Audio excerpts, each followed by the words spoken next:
And that is the tightrope that every creative has to walk.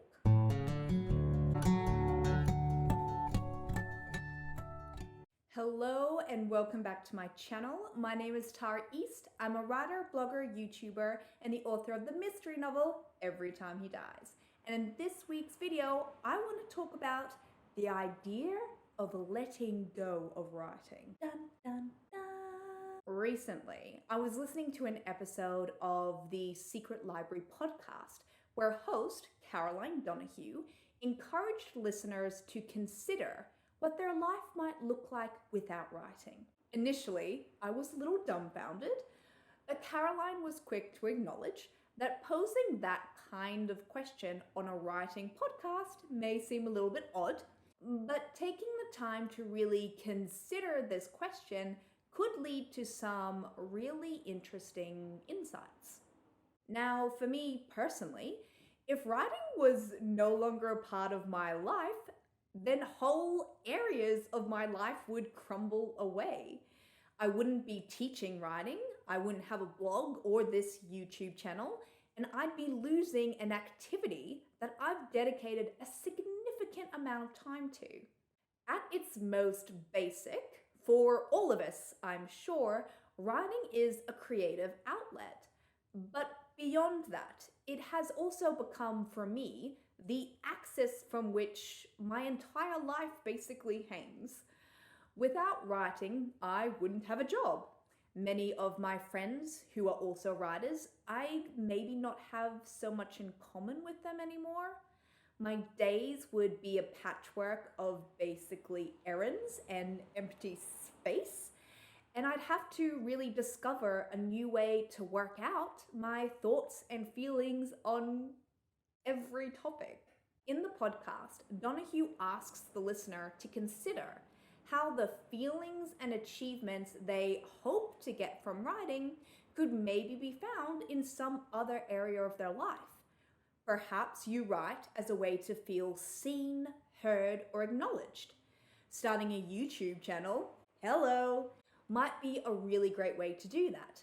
Or you could join a theatre group or find some more public speaking gigs. If you write because you want to win an award, maybe that's something that you can achieve within your day job. Now, of course, most of us probably write for a variety of reasons.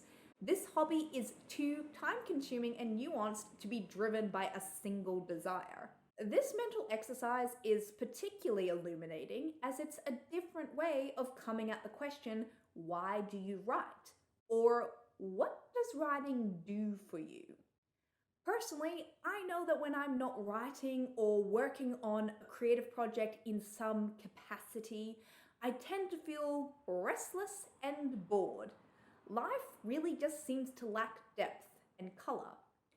Writing provides me with mental stimulus and a way to exercise my imagination, a skill that is seldomly needed or encouraged outside of childhood unless you work at a tech startup or something. At its best, writing is both a critical and creative process. When I'm not writing, I feel kind of off-center, a bit unmoored. In many ways, writing has become my identity, and while I don't personally think that's very healthy, I also recognize how rare it is to find something that you deeply love and are obsessed with. Two qualities that could have manifested into me becoming a serial killer, but fortunately the only things buried under my floorboards are dead manuscripts. Of course, we have all experienced wins and joys that have nothing to do with writing.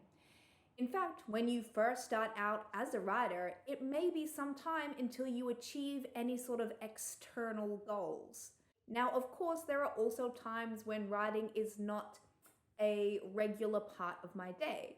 So, for example, I never write when I'm traveling or on holidays because I want to be present with the novelty of being in a new place. Traveling requires us to be outward, whereas writing really is an inward and internal experience. I don't miss writing when I'm traveling because I know that that time away will really refresh and refuel me. If I'm at home, however, and for whatever reason, writing is not a part of my daily, or to be honest, weekly routine, the way I spend my time starts to feel purposeless. I become deeply resentful when my days are sucked up with urgent to-dos. And when I have gone through particular periods that are really busy, and this is happening day after day, I start to wonder, is this how everybody else feels? They're just completing these urgent but unimportant tasks. Now, I've worked really hard to create a life that is centered on writing, but that also means that my relationship to writing has altered slightly. Writing is no longer a fun way to amuse myself on days off. Now it is the one activity I must do to ensure that I continue to progress professionally. Publishing short stories, releasing these videos, and blogs are a way for me to earn immediate approval. They are also ways for potential clients to learn more about me before requesting any coaching services. Having a long list of academic publications is a must when I'm applying for teaching jobs. And publishing my novel is now a way to validate myself as a writer, teacher, and coach. Art making is important to me, and despite the professional pressure I just mentioned, these are yet to actually tarnish writing for me, though I can see how that would happen. And that is the tightrope that every creative has to walk. If imagining a life without writing, painting, acting, dancing, or music makes you feel hollow, then you, my friend, have to create. Art making doesn't have to be a full-time job or a stream of income. But if you contain within you the need to make something out of nothing, then it is important that you honor that aspect of your personality. If writing is a revenue stream, then getting crystal clear on your priorities and boundaries is a must. What types of art are you not willing to make? How much time do you really need in order to make art that you're proud of? How much empty space do you require to daydream and wonder and gather inspiration from out there in the world?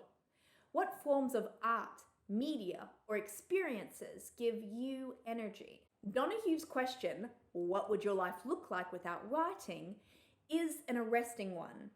But the answers it creates are worth the comfort of considering this dystopian nightmare. Now, I'd love to hear from you. Can you imagine a life without writing? How important or vital is writing to your happiness, fulfillment, joy, sense of purpose? Insert some other meaning. I'd love to know, so please take the time to comment below.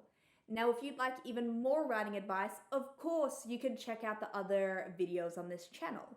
Or you can go to taraeast.com and dive into the archives. While you're there, be sure to join my email newsletter, because when you do, I'll send you a free gift, woohoo!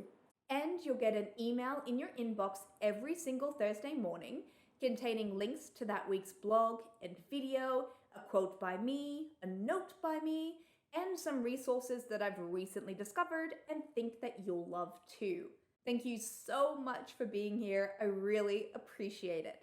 Stay safe, stay calm, and keep writing, because the world actually does need more books.